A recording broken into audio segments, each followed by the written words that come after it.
All right, I guess I only needed to take off the bolt that holds the front fascia, I guess, on the driver's side. But it's a tricky bolt. I don't know if it's even getting that. So.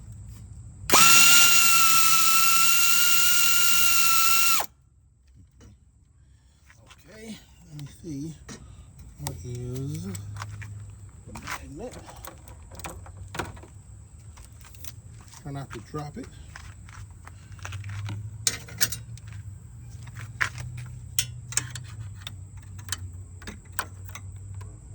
I ain't not even picking it up.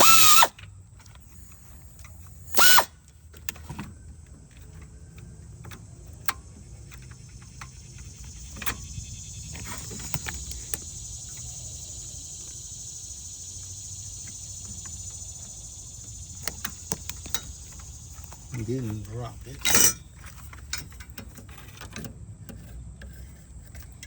Or did I even get it?